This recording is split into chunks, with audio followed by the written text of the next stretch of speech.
Hi everyone, I'm Rebecca Keppel. I am here for Queen & Co today. I am super excited to show you a couple of cards that I made with the star-shaped shaker kit.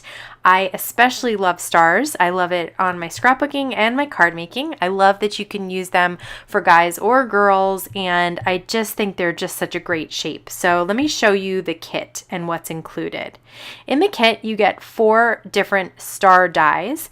They are stitched dies, meaning that they cut out that frame and the center star, and they also emboss a stitched line on the frame. You get 3 foam shapes for each star.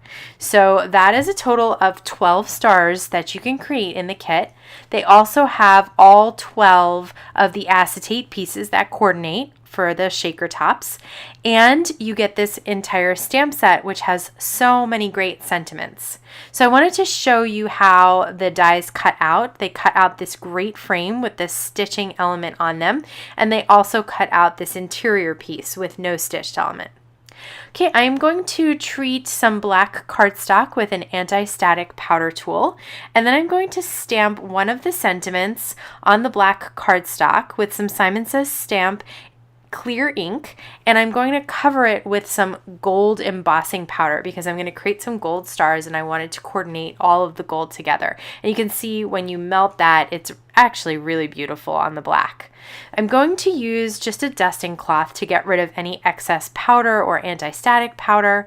I pop out the center of that foam shape just to figure out where I'm going to put my shaker. And then I've also cut out some of those stars to be flat on the card as well. I'm going to adhere those flat stars in the corners with some Memory Runner XL, which is just my favorite tape runner. And you can see that I had pulled off the backing of the foam and adhered it to that card panel as well. I'm going to flip the card over and cut off anything that's hanging off the edge there. Now I have the Queen & Co jewels in clear, and they are little stars, which I just think are so adorable, so much fun, and they have so much shine to them as well. So I'm going to fill up that large star shaker with those clear jewels. I'm going to peel off the top protective layer and lay down that acetate, and that creates my shaker. Now I can specialize my shaker with the frame that I cut out that has that nice stitched embellishing to it. And you can see already this card is taking shape. So I decided to cut out a few of those wonky stars and adhere them down and then just trim off the excess on the back there. All that's left is to adhere this down to a 4 1/4 by 5.5 inch top folding note card with some tape runner. And then I thought I just wanted a little bit more embellishing. So I have some of the metallic bubbles. These are new embellishments from Queen & Co, and they are my absolute favorite. I just adore them. They have so much dimension and shine.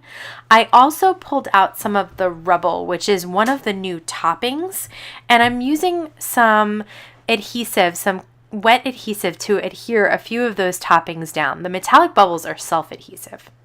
For my second card, I have a piece of pattern paper from the Birthday Bash matte stack, and it's got stars on it, so I thought this was perfect. I treated it with my anti-static powder tool, stamped a sentiment with clear ink, and poured white embossing powder on top this time and heat set that.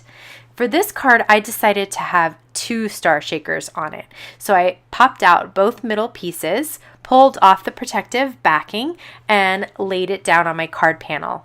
I grabbed another pattern paper from that same matte stack, and I'm going to adhere that card panel on top of that pattern paper, and you can see there's even a little white border around that as well. So everything ends up being 4 1/4 by 5.5, but each piece is a little bit smaller so that you can see the little tuck of pattern paper behind. Now I'm using the Queen & Co Rubble. I have the kind of yellowy color and then the blue as well. I thought those matched perfectly to that striped pattern paper in the background. Once my stars are full, I peel off that protective top layer and then find the coordinating acetate piece that is pre-cut for you. I love that all those plastic pieces are cut for you so you don't have to worry about it. Now I have also die cut the same stars out of white cardstock. I love that bright white to coordinate with the white embossing powder. And so I'm going to use some tape runner and just adhere those right on top. Once that's done, I have some of the buttons. The buttons are another of my favorite embellishments from Queen & Co. You get the round buttons. Some are sort of opaque, some are translucent, and some are star-shaped. And so I thought those would be absolutely perfect here. And then I just added a few bits of stickles just to add some glitter to it as well. And I love the sentiment of may all of your wishes come true. So that is 2 quick and easy shaker cards made with this fabulous star-shaped shaker kit. If you're interested in any of the supplies that I use, they will all be linked down below. If you want to subscribe to my YouTube channel, you can do that here. You can also check out my blog. There's always more information over there, and I'll have a couple of videos linked here as well that you might be interested in. I want to thank you so much for stopping by today. Have a wonderful day.